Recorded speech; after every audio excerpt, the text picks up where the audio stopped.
할렐루야. 사랑하는 대강의 가족 여러분, 오늘 하루도 하나님의 말씀과 동행하는 하루 되길 소망합니다.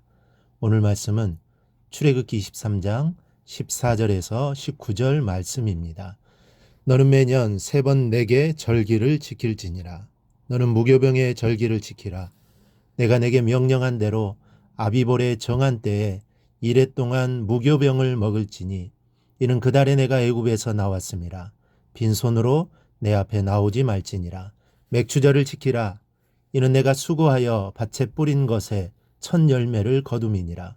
수장절을 지키라. 이는 내가 수고하여 이룬 것을 연말에 밭에서부터 거두어 저장함이니라. 내 모든 남자는 매년 3번씩 주 여호와께 보일지니라. 너는 내 제물의 피를 유교병과 함께 드리지 말며 내 절기 제물의 기름을 아침까지 남겨두지 말지니라. 내 토지에서 처음 거둔 열매에 가장 좋은 것을 가져다가 너희 하나님 여호와의 전에 드릴지니라. 너는 염소 새끼를 그 어미의 젖으로 삼지 말지니라. 아멘. 유대인에게는 중요한 세 절기가 있습니다. 무교절, 맥추절, 수장절입니다. 14절을 보면 너는 매년 3번 내게 절기를 지킬지니라 그랬습니다. 한편 이 3대 절기는 특히 이스라엘 남자들이 매년 준비해야 할 여호와 신앙의 기본을 이루는 절기였습니다. 이스라엘 남자들은 여호와께서 친히 지정하신 장소에 나아가 하나님께 자신을 보이고 기뻐하며 감사의 제사를 드림으로써 이 절기를 지켜야 했습니다. 여기서 지정한 장소란 광야 생활 때에는 성막을 가리키고 가나안에 정착한 이후 성전을 건축한 뒤에는 예루살렘 성전을 가리킵니다. 그리고 이 규례가 주어진 지 1500년 후의 신약시대에도 절기 예루살렘 성전을 방문하는 전통은 이어졌습니다. 이렇게 절기를 명한 것은 1년에 3번 하나님께 나와 영적으로 각성하여 하나님과 더욱 가까이 살아가게 하기 위해서입니다. 먼저는 무교절을 지키라고 말씀합니다. 15절에 너는 무교병의 절기를 지키라. 내가 내게 명령한 대로 아비볼의 정한 때에 이레 동안 무교병을 먹을지니 이는 그 달에 내가 애굽에서 나왔음이라. 빈손으로 내 앞에 나오지 말지니라 그랬습니다. 무교절은 6월절 다음 날부터 7일간입니다. 이 절기는 애굽으로부터의 탈출을 기념하는 날로 아무것도 들어있지 않은 빵을 먹었습니다. 무교병은 아무 양념도 들어가지 않은 밀가루 빵을 말합니다. 소금도 파우더도 들어가지 않았으므로 아무 맛도 없는 빵입니다. 이 빵을 먹으며 출애굽을 기념하라는 것입니다.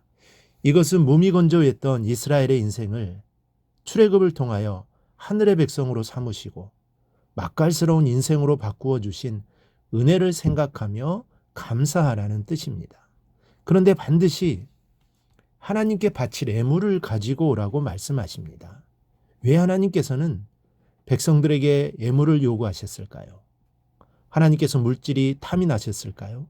아니면 무엇이 부족해서일까요? 그것이 아닙니다. 세상의 모든 것이 다 하나님의 것이므로 하나님께서는 무엇이 부족하지도 탐나지도 않으십니다. 그런데도 예물을 요구하신 것은 물질 그 자체가 아니라 그 속에 담긴 백성의 마음을 원하셨기 때문입니다. 보물이 있는 곳에 마음이 있느니라는 예수님의 말처럼 사람은 누구나 물질을 소중하게 여기기 마련입니다. 따라서 자신이 진정으로 존경하고 사랑하는 대상에게만 기꺼이 물질을 드리는 것입니다. 그런 의미에서 빈손으로 오지 말라는 하나님의 말씀은 곧 하나님을 사랑하고 경배하는 진실한 마음이 없이는 하나님께 나오지 말라는 말씀입니다.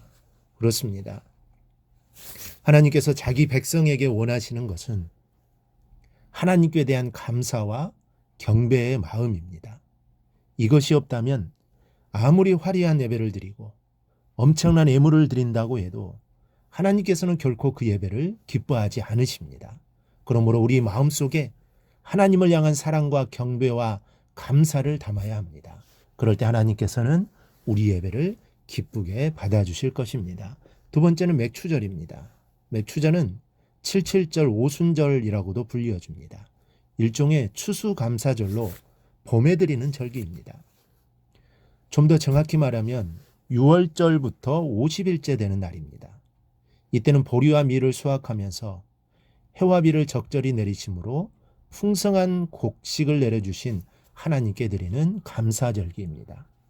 하나님께서 이 절기를 지키라고 명하신 것은 이스라엘 백성이 밭에서 거둬들인 열매가 하나님의 은혜로 된 것임을 인정하게 하기 위한 것이었습니다. 지금도 마찬가지이지만 가나안 땅은 물이 귀해 건조하고 농사짓기가 매우 어렵습니다. 그나마 씨를 뿌릴 때와 수확을 거두기 직전에 때를 맞춰서 비를 내려야만 무사히 수확을 할 수 있었습니다. 그러한 의미에서 이스라엘 백성이 가나안 땅에서 열매를 거둔다는 것은 누구도 부인할 수 없는 하나님의 은혜였던 것입니다. 따라서 이스라엘 백성들은 맥추절을 지켜 자신들이 거둔 열매가 하나님의 은혜로 된 것임을 인정하며 감사해야 했던 것입니다. 그런데 이것은 이스라엘뿐만이 아닙니다. 우리가 거두어들이는 모든 것도 하나님의 은혜로 되어진 것입니다. 세상에는 피나는 노력과 땀의 수고에도 불구하고 어떤 열매도 거두지 못하는 사람들이 얼마나 많은지 모릅니다. 또 수고와 노력의 열매를 거두는 듯하다가 다른 사람에 의해 혹은 천재지변에 의해 한순간에 모든 것을 잃어버리는 사람이 얼마나 많은지 모릅니다. 하나님의 은혜가 없다면 우리는 결코 열매를 거둘 수 없는 것입니다. 그러므로 우리가 수고와 노력의 열매를 얻을 수 있는 것은 오직 하나님께서 우리를 도우시고 보호하셨기 때문입니다. 우리는 이것을 인정하고 하나님께 감사해야 합니다. 그러면 하나님께서는 여러분에게 더 큰 감사의 조건들을 허락하실 것입니다. 셋째는 수장절입니다. 수장절은 초막절, 장막절이라고 불리워지는데 유대 종교력으로는 7월 15일부터 한 주간 계속됩니다.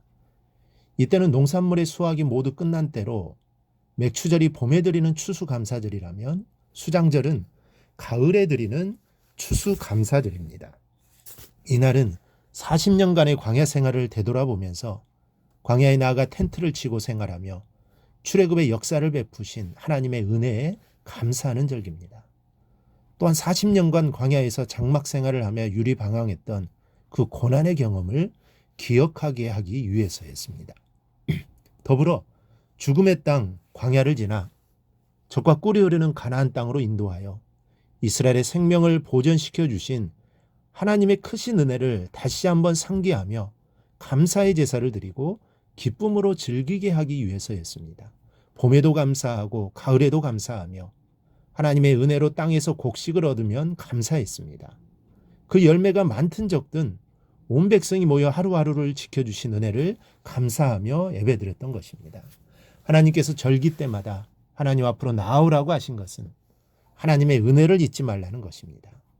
그래도 잊어버리는 것이 우리 인생입니다. 그리고 오늘 말씀을 기억하고 하나님의 은혜를 절대로 잊지 않고 평생 살아갈 수 있기를 주님의 이름으로 축원합니다.